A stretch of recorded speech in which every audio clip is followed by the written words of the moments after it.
In New Zealand, tragedy strikes as an earthquake wipes out a building full of people. We got hit right underneath the city. This poisonous smoke, it felt like it was going to collapse, pancake even more. Devastation in Texas as a dramatic failure drains a massive lake. It's just, oh God, we were in shell shock. What the hell happened? In Canada, a towering silo structure sinks into the ground. They must have just panicked. You know, what do? I mean, it was really impossible to stop once it was started. And in the UK, an unearthly noise sparks a citywide mystery. It just sounded like some aliens were going to come down and take us away.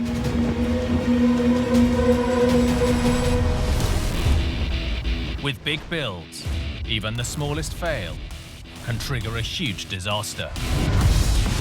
From miscalculations to misunderstandings, or just plain bad luck. These catastrophes are every engineer's worst nightmare.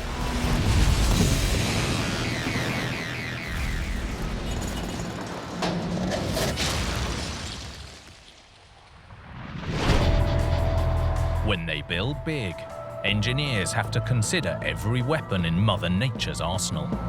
Any weakness that isn't accounted for could prove disastrous.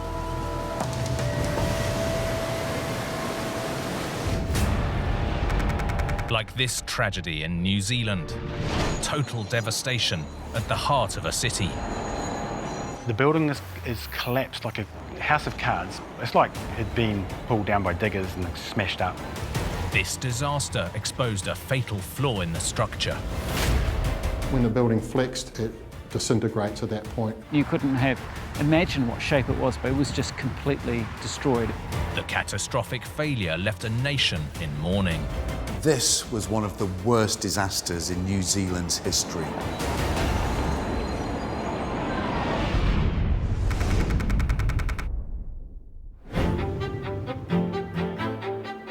Christchurch, New Zealand, is one of the oldest and most distinctive cities in the country. Local writer and photographer David Killick knows the city well. When Christchurch was founded, which was the middle of the 19th century, it was purposefully set up as an English settlement. They wanted to establish this sort of perfect new English city. Christchurch was named after a college at the world-famous Oxford University, despite being half a world away, and is seen as the most English city outside of England. But unlike England's green and rolling landscape, New Zealand has been carved by ice and fire. In the early hours of September the 4th, 2010, the people of Christchurch experienced a disturbing wake-up call when a magnitude 7.1 earthquake struck. It was some way out into the country. In the central city, with some of the facades of the buildings collapsed, they were closed off. The city hadn't experienced a major earthquake for decades. This caught everyone off guard. Although 2 fatalities were reported, few others were injured. Residents like photographer Neil Macbeth knew they'd been lucky. The lack of injuries and death, considering the magnitude of the event, I think we felt like we dodged a bullet. Authorities began inspections to identify vulnerable buildings. Buildings got closed, places were made safe. We felt like, oh, well, you know, if it was unsafe, the building will be marked, so we've got nothing to worry about. The big push then was business as usual. We want to get people back into the city as soon as possible. By early 2011, life was returning to normal, but the peace wouldn't last for long.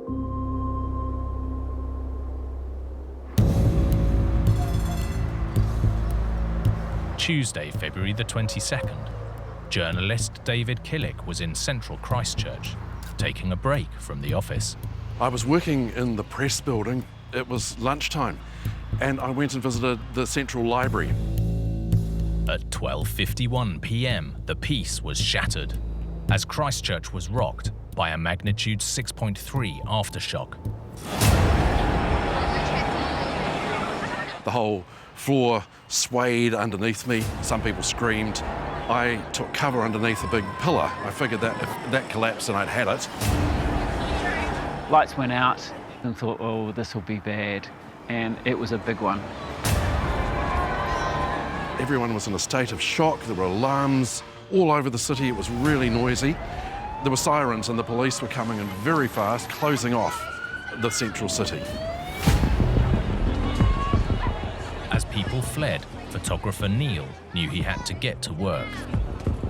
The council asked me to get in, take photos, make a record for us. And as I walked through, it began dawning on me. This is massively more serious than the earthquakes we've had in the past. In the central square, the iconic cathedral spire had collapsed.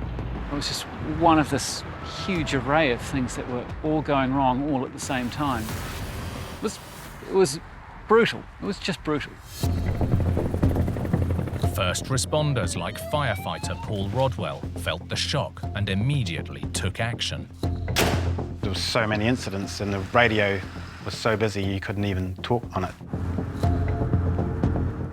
We're going from building to building and always our priority is life, so we're just looking for any life signs and anyone we could help.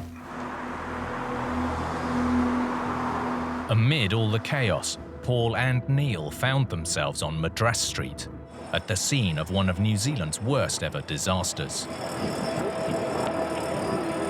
Unbelievable. It's like it'd been pulled down by diggers and smashed up. There was no identifiable footprint of the buildings. You couldn't have imagined what shape it was before. It was just completely destroyed. The 6-story building had been home to a TV station, a medical centre and more. But it was now a pile of rubble. I was really not prepared for how bad it was. There's probably 100 civilians, police, construction workers all standing on the top, searching, trying to find people, picking through the rubble. All that remained standing was the concrete stair and elevator core, but it was on fire, delaying the rescue efforts. There was no water, of course, and the senior officer asked for me to call for a helicopter with a monsoon bucket to try and get this fire out. But Paul knew lives could depend on him. So, as aftershocks struck, he crawled into the burning wreckage. This poisonous smoke coming into that cavity. It felt like it was going to collapse, pancake even more. I mean, I could get out if I had to, but they can't. If you want to go in there to try and rescue someone who's alive that's in there, your chances of coming out aren't necessarily 100%. Paul and the team began extracting survivors. He spent 6 hours in the rubble, saving anyone he could. We got 6 live rescues out of that hole, the most from the earthquake anywhere, and you cling on to that. As multiple rescue efforts continued, residents were left reeling, their city in ruins.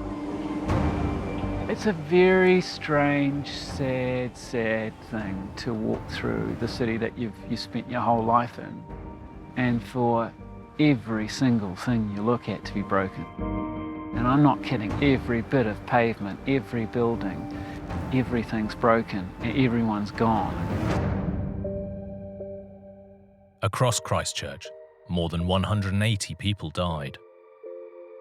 115 of them in the Madras Street building alone.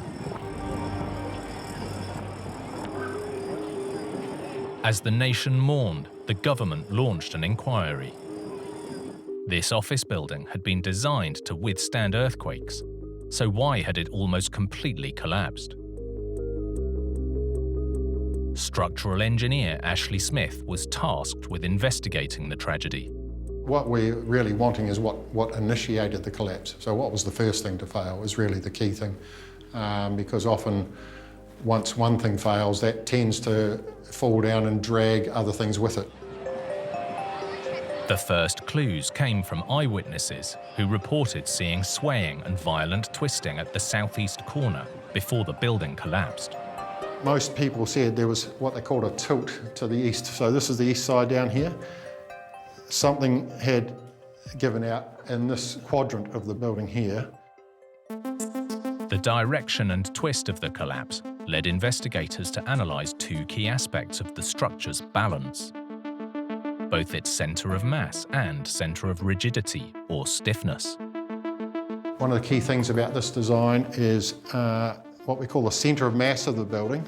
So we look at the mass, add it all up, and the location where that is centered is roughly in the middle of the building, which is common and preferred. But what's quite different about this one is because this core bracing structure is located outside of that, the actual center of stiffness of the building is outside of this floor plate. The building's 6-story framework was made up of reinforced concrete columns and beams, all braced by the core on the north.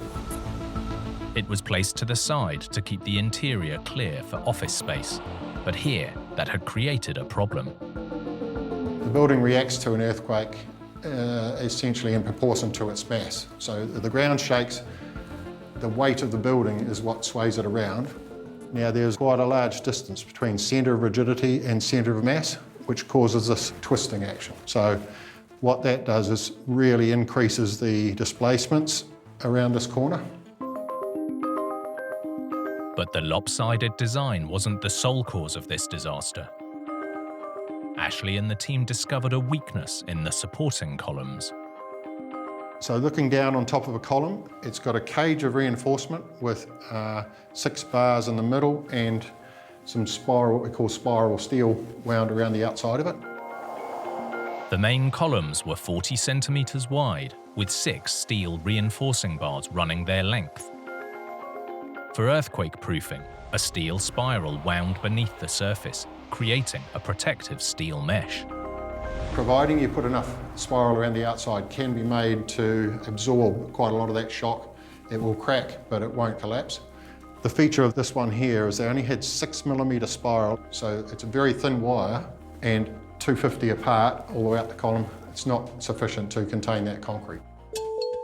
Essentially, the columns weren't up to the job that they were designed for, potentially putting the building at risk. Once one column goes, it's just a sequence. It's going to drag all the other ones down with it. Not only was the spiral reinforcing too weak, where some columns met the beams, there was none at all. We found next to no or no spiral reinforcement in those joint zones with the beams. So they put the spiral up to the underside of the beam, put the beams in, then started again. And in that zone, you normally have even heavier reinforcement around the column. Ultimately, these factors from design to construction combined to create one of the worst disasters in New Zealand's history. I think it was a key concept design weakness to have that main bracing element located off to one side of the building. It caused quite a lot more movement at the corner that failed. If they'd had more spiral reinforcement, it would have stood a much greater chance of staying up. And all this damage wasn't the result of the main earthquake, but simply an aftershock as the ground settled. We got hit by something that was a lower magnitude, but right underneath the city at a shallow depth, and that changed everything. Nothing can bring back the lives lost in the quake, but engineers like Ashley are working hard to ensure lessons are learned from disasters like this one, changing regulations to reduce the risks of another tragedy. The design standard has been revised to increase the minimum reinforcement that you need to apply in concrete walls and concrete columns. As we go along, we learn, we incorporate these things into our design standards to minimise the chance of that occurring again.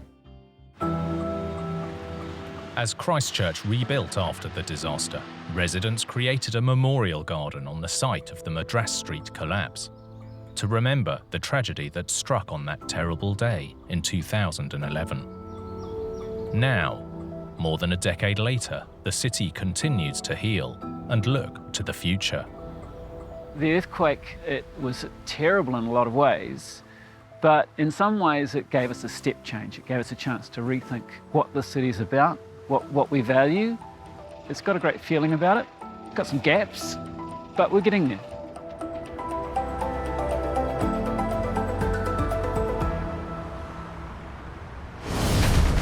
In engineering, problems can lie out of sight and out of mind for years. When they finally reveal themselves, we realize disaster was lurking all along. Like this collapse in Texas that caught everyone by surprise. This giant thing to just fly away, it was mind-boggling. An idyllic lakeside retreat turned into a dried-up wasteland. What the hell happened? It was crazy. And a community's determination to find a solution. People were very upset. They need to get it done.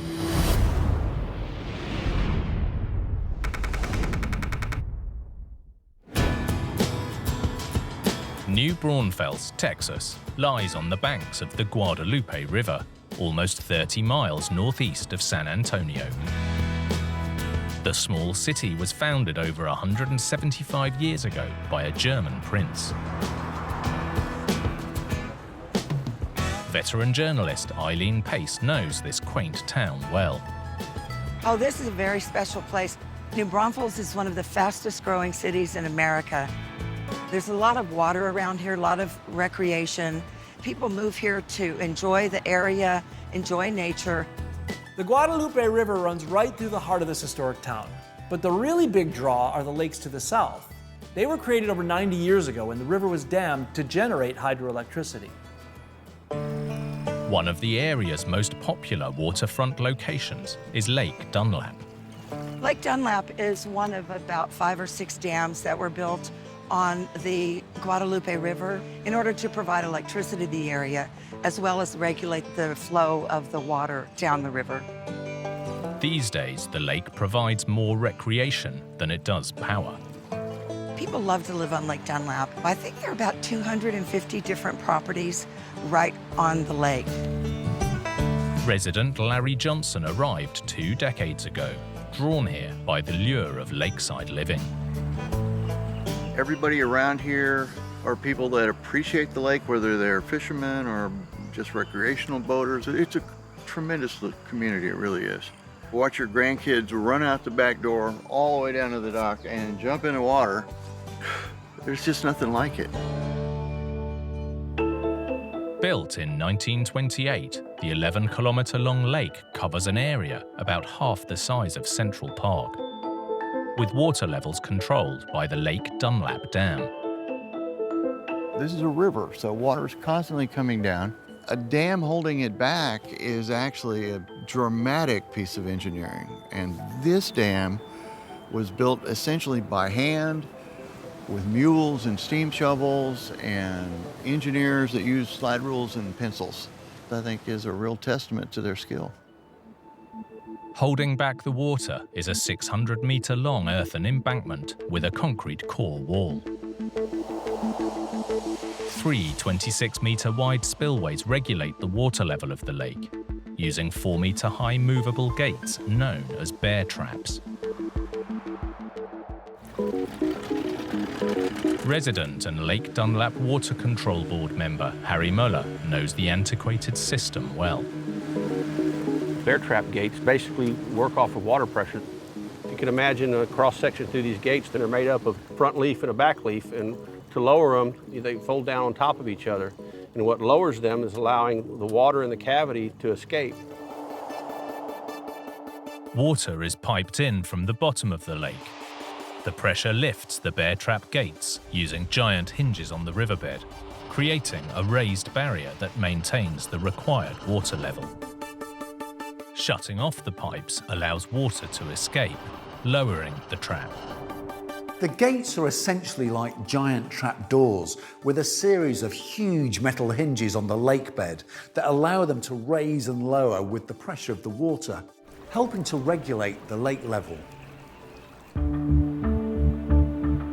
May the 14th, 2019. It was the start of another beautiful day on Lake Dunlap.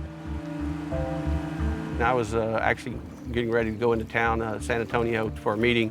I was working at home and I heard the klaxon go off, which is normally associated with the problem with the dam. This was more than just a problem. Shortly after 8:05 a.m., disaster struck.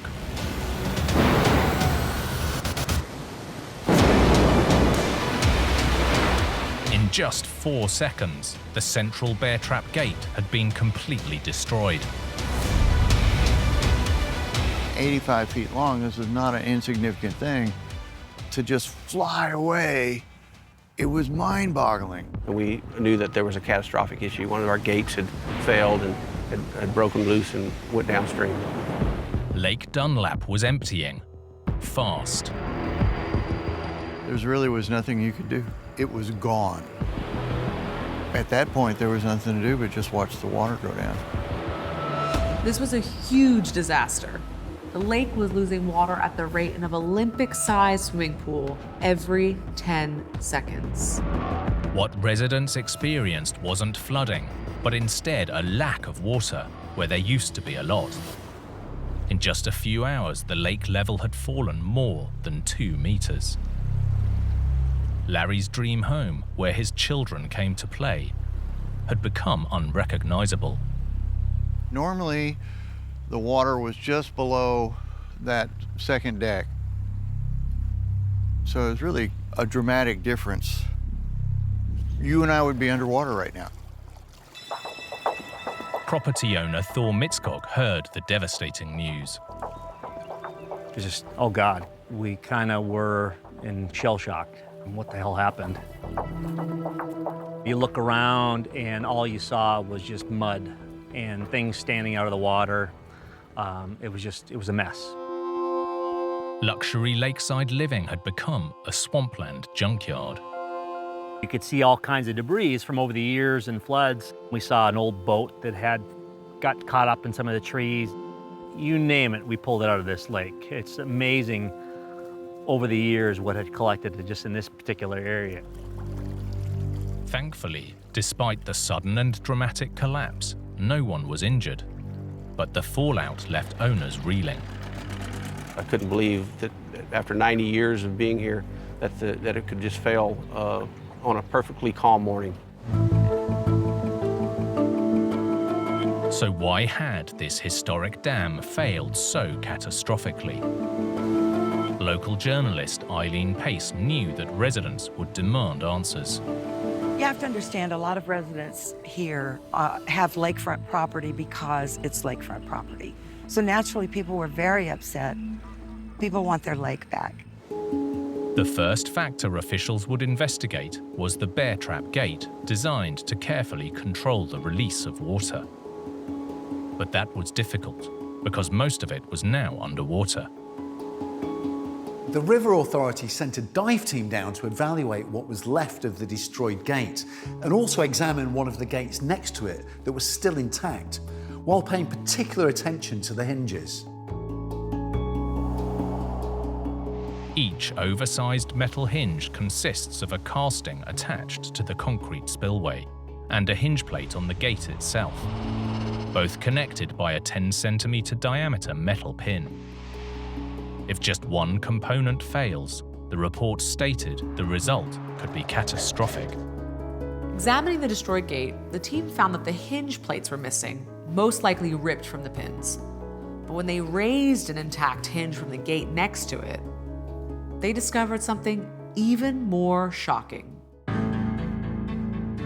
Hidden deep beneath the lake, the huge pin that held the hinge together had been wearing and getting weaker for almost a century, putting the whole trap at risk. As it turned out, one of the critical pieces was always underwater, and it was embedded in the concrete. So you have to destroy the gate to fix it. That was probably the only weakness in the overall design, is that once this lake was full with 3 spill gates up, those dams have never been out of the water. They've been underwater since the late 20s. It wasn't just corrosion that led to this tragedy, but water flowing continuously over the gates when the spillway was in use. When water runs over these gates, it creates a fair amount of vibration. And my guess is over time, the vibration of those pins, without being replaced, caused them to deteriorate to the point where they weakened and broke loose. And the result was catastrophic. With both remaining gates at risk, the only solution was to build a whole new spillway.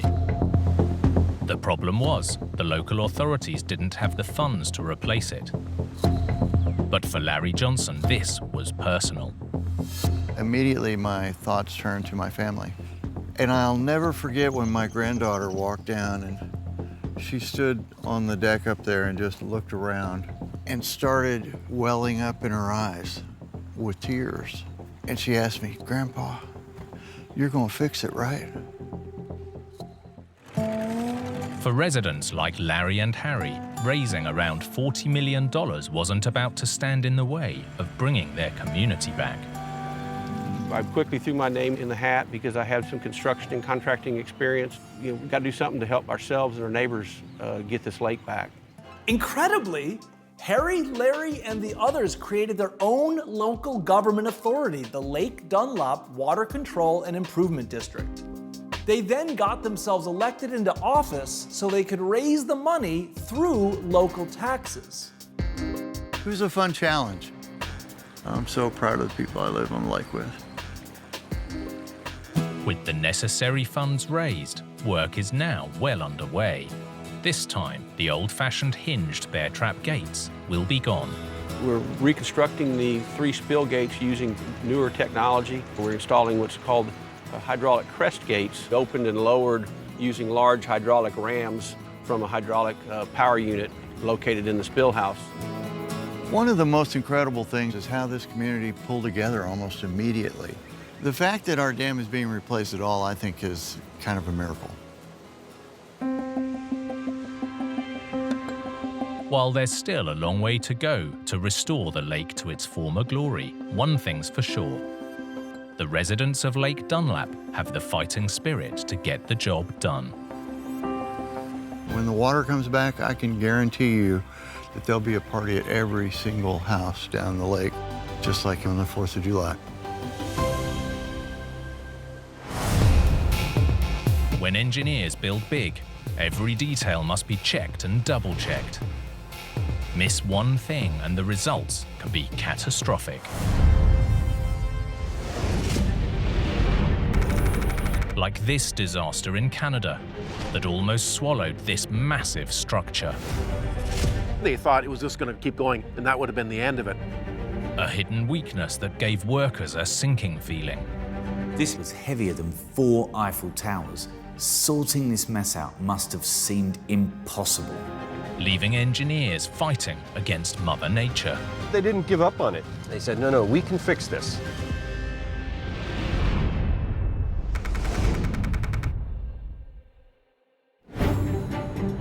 Winnipeg in Manitoba calls itself the heart of the continent. A century ago, the city was also the heart of a growing international market for grain. The demand for grain helped to fund a transcontinental rail system, connecting Winnipeg with the Atlantic and Pacific coasts. Dr. Gordon Goldsborough is from the Manitoba Historical Society. The grain would come into Winnipeg, and then from there would go in various directions. It could go to be distributed to Europe, it could go to the United States. The industry relied on huge storage structures known as grain elevators, like this one in Transcona, built in 1913. Roland Sawatsky is a Manitoba historian.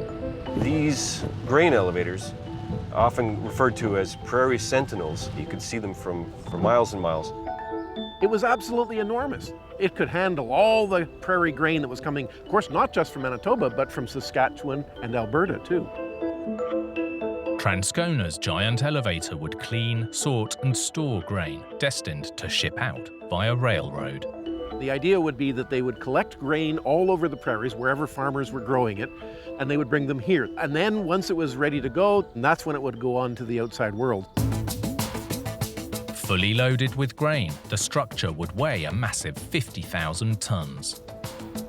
To keep it stable on the soft prairie land, engineers turned to an ingenious design. To support the silos, they poured a massive reinforced concrete platform known as a raft foundation. This spread the heavy load of the silo complex across the soft ground, literally floating like a raft on water. Once complete, grain would be raised up through the tower at one end before being piped into the bank of silos. The whole structure had 65 silos in 5 rows of 13.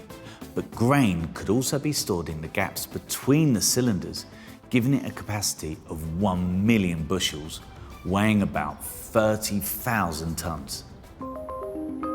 By 1913, this colossal construction was complete, and almost immediately the prized grain arrived from all over Canada. As workers eagerly began the inaugural filling of the new complex, they had no idea they were sowing the seeds of catastrophe. October the 18th, thousands of tons of grain from across the region were being loaded into Transcona's giant silos. They started filling, and they started filling on the west side. By noon, work was nearing completion when the day took a dramatic turn.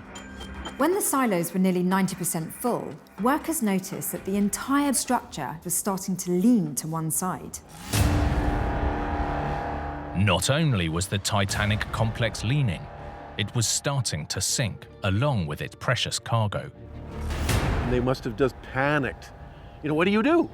There's nothing you could do. Within an hour, the whole structure had sunk by 30 centimeters, but this was only the beginning. I'm sure they thought it was just going to keep going right over, and that would have been the end of it. 12 nerve-wracking hours later, the complex finally stopped moving. But it was buried around 9 meters into the earth and tilting at a catastrophic angle. The angle was 28 degrees off-center, and that's where it stopped. Amazingly, despite sinking deep into the prairie, the structure had survived mostly intact. It's incredible that the main structure of the grain elevator didn't break. But it wasn't just the silos that were at risk. Thousands of tons of grain, vital to the nation's economy, was trapped inside. Engineers were swiftly called in to investigate the disaster and what has become a legend in the industry. Marolo Alfaro is a professor of geotechnical engineering. This case has been cited in many geotechnical engineering or civil engineering textbooks, famous for engineers. The big question was why a structure that was designed to handle heavy loads had failed on its first filling. The answer was simple. The soft prairie the grain elevator was built on wasn't as solid as builders believed. These days, engineers have an arsenal of advanced technology to examine the ground in forensic detail. But in the 1910s, even though tests and calculations were done, they were much more limited. At the time, the best technique known to engineers was the plate loading test, which used a scale model to gauge ground strength. Despite running the tests, engineers didn't discover a layer of soft clay-like soil hidden deep beneath the harder prairie surface. They did not understand that there's a weaker layer underneath the stiffer layer near the top. The problem was in the scale of the plate test, which didn't go deep or wide enough to detect the soft ground. If you have weak soil here, then in here you have not considered this weak soil because your stress is only within that stiff soil. This layer of softer ground, unknown to engineers at the time, meant the grain elevator was doomed from the start. Although the silos sat on a raft foundation intended to bolster the structure, the soft soil below was unable to withstand the load and gave way. The whole complex then tipped and sank down into the prairie. Modern studies show that the loading capacity of the soil was not even half of what was needed for the silos full of grain. I consider it not a mistake. They did not have that capability of determining the strength of the soil. They just don't have the technology at that time to properly design the structure. The elevator was fundamental to Manitoba's grain industry, so engineers immediately began looking for a solution. Raising the 20,000-ton structure back up to ground level would be almost impossible today, let alone more than a century ago. They didn't give up on it. They didn't just say, well, we'll build another one and it'll be better. They said, no, we can fix this. The first step was to remove nearly 30,000 tons of valuable grain. They wanted to salvage this valuable commodity. So they jackhammered a hole into the center of each bin and they drained the grain out. With the silos considerably lighter, the audacious Phase 2 could begin. Engineers dug beneath the silos and installed hand-cranked screwjacks to lift the structure. As the silos slowly approached level, soil was added beneath the foundation to raise it up. There's all this concrete overhead, and if it decides to shift all at once, I'm a pancake. In a major engineering achievement, just a year later the silos were back where they belonged. Or almost. See, there's a change in color on the bin house. The top of the bins were level with the top of that color change. Well, of course, the whole thing went down as it was, and they jacked it back into place. It's something like 18 feet lower now than what it was in its original configuration. Despite this disastrous start, Transcona's grain elevator went on to have a long, distinguished career that spanned more than a century. Then it was used till 2021. Basically, they felt it didn't have enough capacity anymore. They needed actually something bigger. The Transcona elevator will long be remembered as a monument to engineering ambition and a testament to the power of a well-executed fix. That you can take an apparently insurmountable problem and make it right. That with ingenuity, with labor, backbreaking labor, you can fix even the worst problem. This is amazing to see. A structure that fell at the first hurdle and appeared to be doomed is still standing strong more than a century later.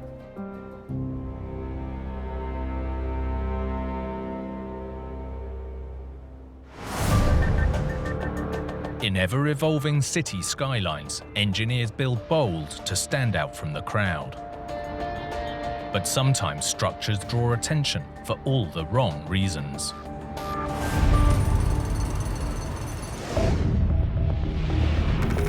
Like this story in the UK that sparked a citywide mystery. It just sounded like some aliens were going to come down and take us away. UFOs coming over the city. Bizarre.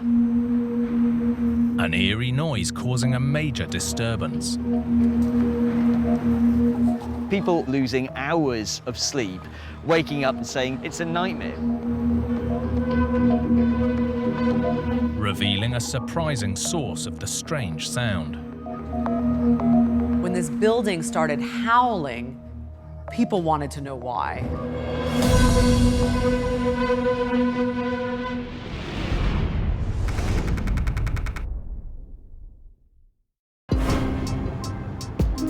Manchester in northern England is a major city that likes to make a big noise.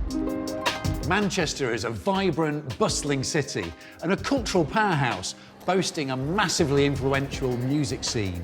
This is a place where people want to be. In recent years, this buzz has coincided with a huge building boom, combining the city's traditional Victorian heritage with modern, striking architecture. Bradley Harris is a local journalist. It's changed so much over the years. Huge skyscrapers are popping up here, there, and everywhere. Some people are describing this place as Manhattan, the New York of Manchester.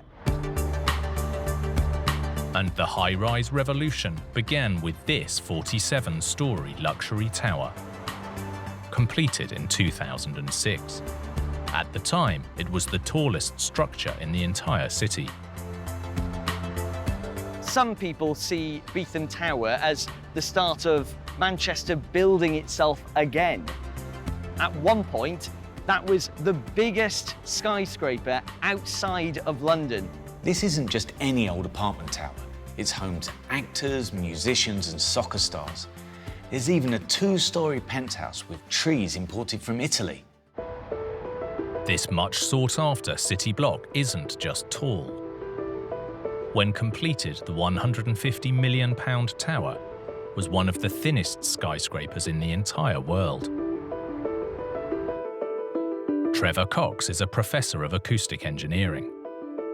The funny thing about the Beetham Tower was when it first went up, people thought it was kind of going to topple over because it's got this height to width ratio of 10:1 and it bulges at one side. So it kind of looks like it's defying gravity because it's so narrow and so tall.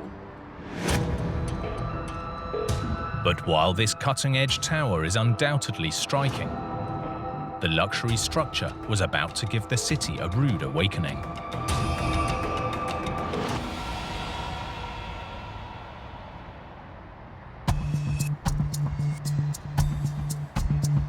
Manchester, 2006. Residents like Seb Parkinson began to hear something eerie.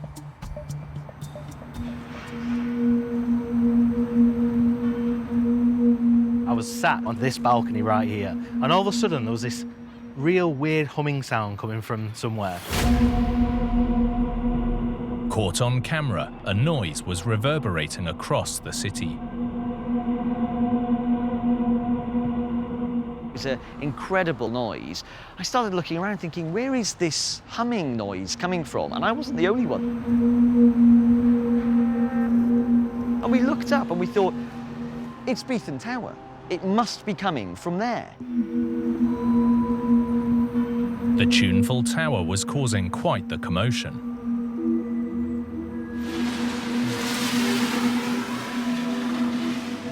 If you live in the city, imagine how you're feeling when you've got this howling sound piercing through for hours on end.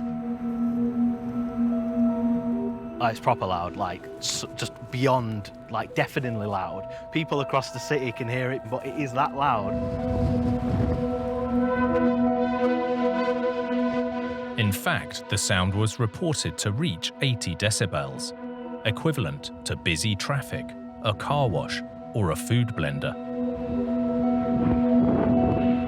One rock band sampled the howling on one of their tracks. There were also reports that it interrupted filming on the world's longest running soap opera. And residents soon grew tired of the drone. That humming, that howling sound, people honestly were losing hours of sleep, waking up disgruntled, looking up at the tower and saying, somebody just knock it down. With the complaints rolling in, people wanted answers. What was behind this skyscraper's spooky sound?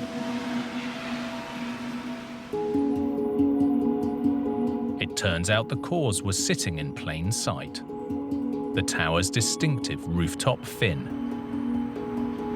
Professor of Acoustic Engineering Trevor Cox explains. What's creating the sound is wind blowing across the glass slat sculpture right at the top of the building.